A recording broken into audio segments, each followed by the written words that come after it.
Bertrand Lansner et je suis heureux de vous présenter notre papier Segmentation sémantique d'images aériennes avec amélioration interactive. Alors pour commencer, je vais vous faire une petite démonstration avec l'outil que nous avons développé dans le cadre de ce papier. Donc voici une image de Potsdam tirée du dataset ISPRS Potsdam et donc on doit faire de la segmentation sémantique sur cette image, c'est-à-dire de la classification pixel par pixel. Il y a au total 6 classes à segmenter: route, bâtiment, végétation basse, arbre, véhicule et background. Donc pour cela, on va lancer un réseau de neurones qui a été entraîné sur le jeu d'entraînement de ce dataset, sachant que cette image fait partie du jeu de validation, donc elle n'a pas été vue pendant l'entraînement. Donc voilà la segmentation initialement proposée par le réseau de neurones.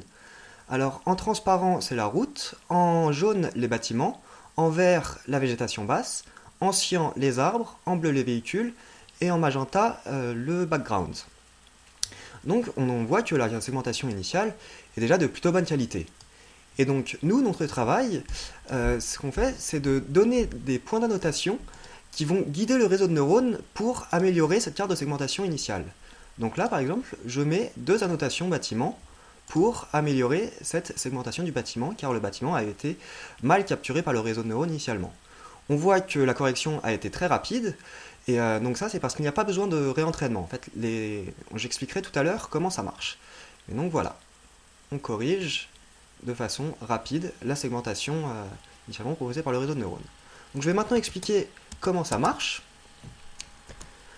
Le réseau de neurones en fait prend en entrée une concaténation de l'image RGB et des annotations utilisateurs, donc les annotations que je vous ai montrées précédemment, contrairement à un réseau de neurones classique qui prend en entrée seulement l'image RGB.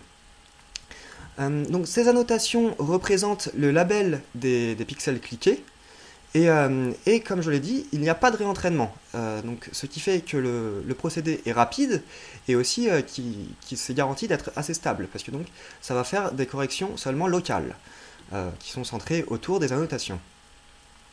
Je vais maintenant donc plutôt parler en détail des annotations, qui sont donc au cœur de notre méthode.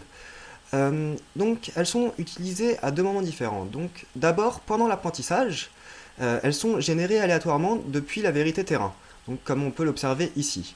Elles sont encodées avec des transformés de distance, et donc voilà, en fait le réseau pendant l'apprentissage apprend à se faire guider par les annotations.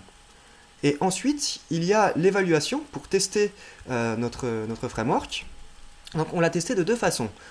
Tout d'abord de façon automatique, donc là aussi en générant des annotations de la vérité terrain, donc sur les jeux de validation de nos différents datasets, et aussi de façon manuelle avec le plugin QGIS que je vous ai montré tout à l'heure.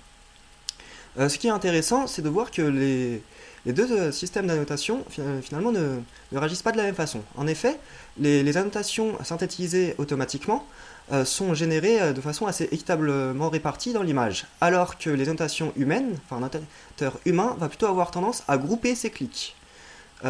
Cependant, les métriques au final sont relativement similaires, comme on peut le voir dans le papier. D'ailleurs, en parlant de métriques, donc je montre ici quelques résultats obtenus grâce à ce framework. Donc c'est sur 3 datasets, AIRS, ISPRS et DDSD. Donc c'est Drone Deploy Segmentation Dataset. Donc on voit que dans les 3 cas, les performances ont été fortement améliorées. Donc c'est l'IOU qui est obtenu avant la phase d'interaction et après. Donc ça, ce sont les résultats obtenus après 120 clics au total. Et on voit aussi le nombre de pixels corrigés en moyen par clic, donc, qui est à plus de 7000. Donc voilà, ces résultats montrent aussi l'efficacité de notre approche. Voilà, c'était une présentation de notre papier. Nous vous remercions de votre attention.